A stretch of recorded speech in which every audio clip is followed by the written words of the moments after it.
Hello everyone, this is Ritu. उम्मीद करती हूँ कि आप सभी लोग अच्छे होंगे और स्वस्थ होंगे। जिन्होंने भी आरपीएफ कांस्टेबल और एसआई का फॉर्म फिल किया था तो उसमें से आरपीएफ एसआई का एप्लीकेशन स्टेटस आप लोगों को शो हो चुका है। प्रोविजनली एक्सेप्टेड और provisionally accepted with conditions. Condition से मतलब है कि आप अपने फॉर्म में मॉडिफिकेशन कर सकते हैं। इन्होंने जो जो कंडीशन आप लोगों को दी जाएगी तो आप लोगों का जो फॉर्म है तो वो रिजेक्ट होने से बच जाएगा, वो कंप्लीटली एक्सेप्टेड माना जाएगा। तीसरा है आप लोगों रिजेक्टेड, जिसका सीधा अर्थ है कि आप लोग एग्जाम इसका नहीं दे पाएंगे।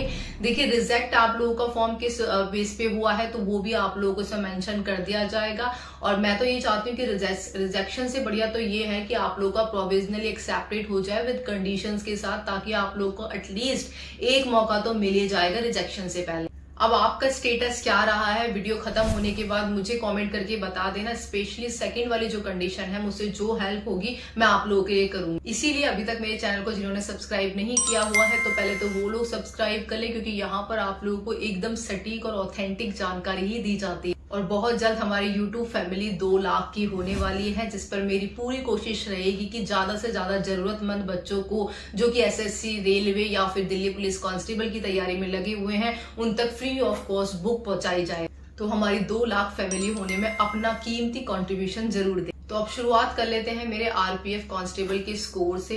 तो देखिए, 2018 में इसकी वैकेंसी आई थी जब मैं अंडर ग्रेजुएट थी, मतलब कि मेरा जो ग्रेजुएशन का ईयर चल रहा था तो वो फर्स्ट चल रहा था। इसीलिए मैं केवल इसका जो कांस्टेबल का एग्जाम था तो उसी के लिए ही एलिजिबल थी। इसीलिए मैं आरपीएफ एसआई का फॉर्म फिल नहीं कर पाई। और आरपीएफ कांस्टेबल के साथ साथ मेरा एनटीपीसी और टेक्नीशियन का एग्जाम भी क्लियर हुआ था, जो कि मेरा 12 बेस का एग्जाम था। आप सभी जानते हैं कि आरपीएफ कांस्टेबल में आप लोगों की जो मेरिट लगती है तो स्कोर आता है तो आप लोगों का 120 नंबर में से आता है। मतलब कि टोटल आप लोगों से 120 क्वेश्चन पूछे जाते हैं जो कि 120 नंबर के होते हैं, और जिनको करने के लिए आप लोगों को 90 मिनट का टाइम दिया जाता है, जिसमें मैथ्स आप लोगों से 35 नंबर की, रीजनिंग 35 नंबर की और जनरल अवेयरनेस आप लोगों से 50 नंबर की पूछी जाती है। देखिए, इसमें आप लोगों की जो नेगेटिव मार्किंग होती है, रेलवे के मैक्सिमम एग्जाम में आप लोगों को नेगेटिव मार्किंग 1/3 ही मिलेगी। इसीलिए मैं बोलती हूँ कि आप लोगों का जो इसमें स्कोर होता है वो एसएससी से थोड़ा सा डिफरेंट हो जाता है। काफी एस्पिरेंट ऐसे होते हैं जो कि एसएससी के एग्जाम में तो अच्छा स्कोर कर लेते हैं, लेकिन वो रेलवे के एग्जाम में अच्छा स्कोर नहीं कर पाते हैं।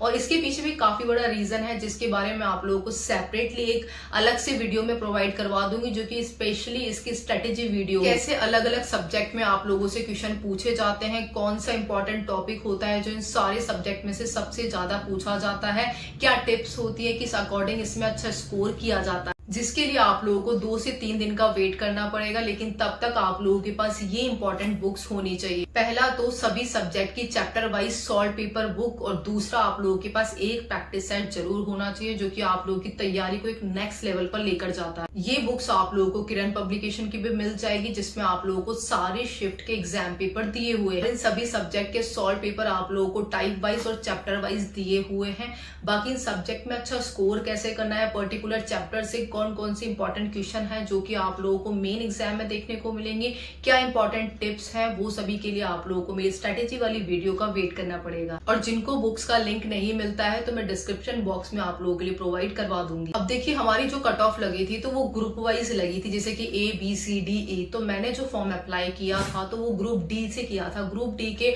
अंदर नॉर्दर्न रेलवे आता है, जिसके अंदर जो मोस्टली स्टेट होते हैं आप लोगों को उत्तराखंड, दिल्ली, चंडीगढ़, पंजाब और आप लोगों का यूपी के जो एरिया है तो वो इसमें कवर होते हैं। सबसे ज्यादा जो मेल फीमेल की कट ऑफ गई थी वो सबसे ज्यादा हाई इसी ग्रुप में गई थी। सबसे ज्यादा कंपटीशन भी इसी ग्रुप में आप लोगों को देखने को मिला होगा। आप लोगों को याद हो तो 120 में से 120 जो कट ऑफ गई थी तो वो ग्रुप डी की ही गई। देखिए, मेरी कैटेगरी थी ओबीसी, लेकिन जो मेरा सिलेक्शन हुआ था तो वो यूआर कैटेगरी से ही हुआ था। मैक्सिमम एग्जाम में यूआर से ही हुआ था, राजस्थान पुलिस में भी यूआर से हुआ था, एसएससी जीडी में भी यूआर से ही हुआ था, और इसमें भी मेरा यूआर से हुआ था। लेकिन मेरी कैटेगरी में जो मैंने फॉर्म अप्लाई किया था तो वो ओबीसी से किया था। तो मैं आप लोगों को ओबीसी और यूआर दोनों की फिजिकल की और फाइनल की जो कट ऑफ गई थी तो वो बता देती हूँ, फिर उसके बाद मेरा क्या स्कोर था मैं वो बता दूंगी। देखिए, इस जोन में सबसे ज्यादा कंपटीशन था तो इसमें मेल की जो कट ऑफ गई थी फिजिकल के लिए तो वो यूआर की 92 गई थी। वही फिजिकल के लिए फीमेल की जो कट ऑफ गई थी यूआर की वो 64 गई थी, और ओबीसी की गई थी 60 कट ऑफ, ठीक है, जिसमें मैं आती थी।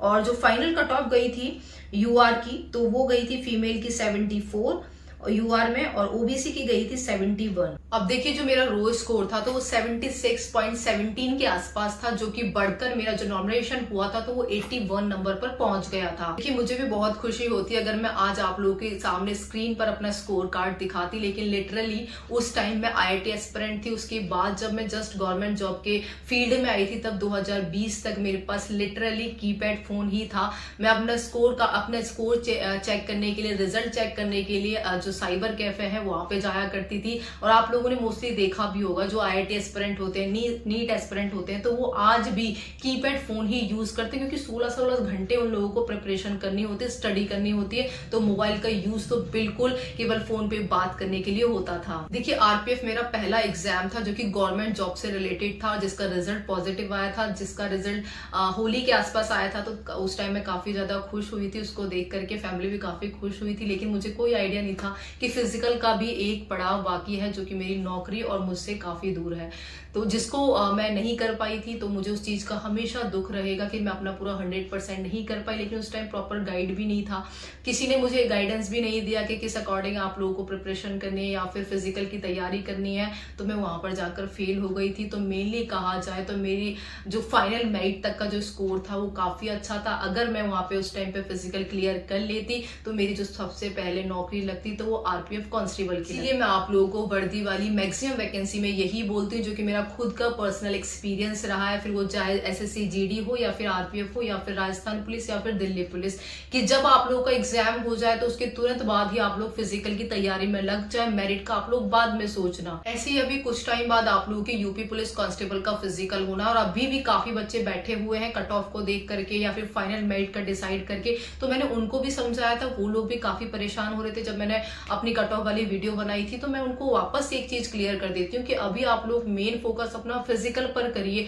मैंने जो आप लोगों को स्कोर बताया वो एकदम सेफ स्कोर बताया कि वहां पर जा कि उसके अंडर में अगर आप लोगों का स्कोर बन रहा है, 2-3 क्वेश्चन कम बन रहे हैं, तो ये मान के चलो कि आप लोग अपनी वर्दी के बहुत ज्यादा करीब है। आप लोग ये मत सोचिए कि अभी तो यही स्कोर है, फिर उसके बाद जब हमारा फिजिकल होगा तो और स्कोर बढ़ जाएगा। देखिए फिजिकल में आप लोगों का सारा सिनेरियो चेंज हो जाता है। इवन दो मैं जब इसका आरपीएफ का कांस्टेबल का जब फिजिकल देने गई थी कपूरथला में, तो मेरे पास वाली एक झुंझुनू की लड़की थी जिसका स्कोर मुझसे काफी कम था, लेकिन उसका सिलेक्शन हो गया था क्योंकि उसने फिजिकल क्लियर कर लिया था। सेम यही चीज होती है। मैंने आप लोगों को दिल्ली पुलिस की जो कट ऑफ है वो भी बताई थी। उस टाइम भी बच्चों ने, काफी बच्चे ऐसे थे जो कि फिजिकल पर अच्छा फोकस नहीं कर पाए थे, फिर बाद में वो लोग भी काफी ज्यादा रो रहे थे। इसीलिए अभी मौका आप लोगों के पास जीडी का है, साथ में यूपी पुलिस का है। तो जो मैंने आप लोगों को एक्सपेक्टेड कट ऑफ बताई है उसका वो एकदम सेफ स्कोर है, उससे आगे आप लोगों का बिल्कुल भी नहीं जाएगा, उससे कम ही रहने वाला है। इसीलिए जिनका 2-3 क्वेश्चन कम है तो अपने आप को बिल्कुल सेफ मान सकते हैं कि मेरा फाइनली सिलेक्शन है तो वो होने वाला है, मुझे यूपी पुलिस की वर्दी मिलने वाली है। बस एक मुझे फिजिकल क्लियर करना है। सेकंड चीज हम लोग बात कर लेते हैं आप लोगों की वैकेंसी के ऊपर कि आप लोगों की वैकेंसी इंक्रीज हो सकती है या फिर नहीं हो सकती, और अगर होगी तो कितनी वैकेंसी आप लोगों की इंक्रीज हो सकती है। अब देखिए करीबन इस वैकेंसी के लिए 23 लाख लोगों ने फॉर्म अप्लाई किया है। देखा जाए तो ये वैकेंसी उसके अकॉर्डिंग बहुत ही ज्यादा कम है, जिसके लिए इस बार आप लोगों का कॉम्पिटिशन भी बहुत ज्यादा हाई रहने वाला है। क्योंकि आप सभी लोगों को पता है कि जो इस बार उम्मीद जताई जा रही थी सभी के लिए, तो वो यही थी कि आप लोगों के एसआई और कांस्टेबल के ज्यादा से ज्यादा आप लोगों को पद देखने को मिलेंगे। मिनिमम आप लोगों को 10 से 12 हजार तो वैकेंसी देखने को जरूर मिल जाएगी आरपीएफ कांस्टेबल और एसआई की। लेकिन ऐसा बिल्कुल भी नहीं हुआ, क्योंकि आप सभी लोग जानते हैं कि ऑलरेडी जो ये वैकेंसी है वो डिले चल रही है। 4 साल बाद आप लोगों की वैकेंसी आई है। ऐसी बात है कुछ लोग तो ओवर एज हो चुके हैं जिन्होंने पहले अटेम्प्ट दिया था, लेकिन इस बार वो अपना अटेम्प्ट नहीं दे पाएंगे, उनका सिलेक्शन पिछली बार नहीं हुआ था, तो इस बार तो वो लोग भर्ती से पहले आउट हो चुके हैं। साथ में कुछ लोग ऐसे हैं जो कि ओवर एज होने वाले हैं, मतलब कि उनका ये लास्ट अटेम्प्ट है, तो उनको तो जाहिर सी बात है कि इसी में ही नौकरी लेनी पड़ेगी। वैसे 4-5 साल बाद वैकेंसी आने पर आप लोगों को एज में तो रिलैक्सेशन दिया गया है, लेकिन आप लोगों को वैकेंसी उस अकॉर्डिंग आनी चाहिए थी, या फिर एटलीस्ट इतना तो होता कि जो आप लोगों की 2018 में वैकेंसी थी उतनी तो आती। तो छोड़ो, इसकी आधी और कर दी, जिसका सीधा साधा असर आप लोगों की फिर कट ऑफ पर पड़ जाता है। क्योंकि आप सभी लोगों को पता है जब इससे दुगनी वैकेंसी थी तो तभी जो ग्रुप डी था उसकी कट ऑफ मेल किया आप लोगों की ओबीसी की 120 में से 120 चली गई थी फाइनल में। लेकिन फिर भी एक पॉजिटिविटी बची हुई है जिसके सच होने के 99% चांसेस है।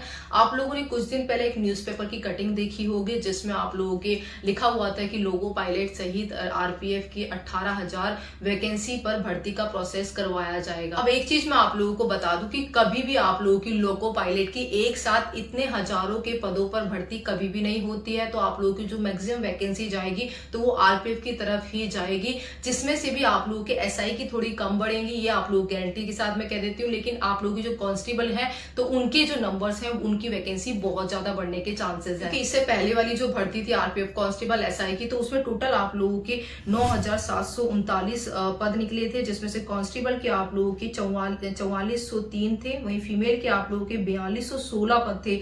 मतलब कि फीमेल की जो वैकेंसी थी तो वो भी आप लोगों की काफी अच्छी खासी आई थी। वहीं एसआई मेल के आप लोगों की 819 थी और फीमेल की आप लोगों की 301 वैकेंसी आई। वहीं इस बार आप लोगों की टोटल वैकेंसी ही 4660 है, जिसमें से कांस्टेबल की 4208, वहीं एसआई की आप लोगों की 452 टोटल वैकेंसी है, जो कि पिछली बार के अकॉर्डिंग बिल्कुल आधी है। तो ही आप लोगों की वैकेंसी आप लोगों की कितनी बढ़ सकती है, कितनी वैकेंसी आप लोगों की प्रेजेंट टाइम में है।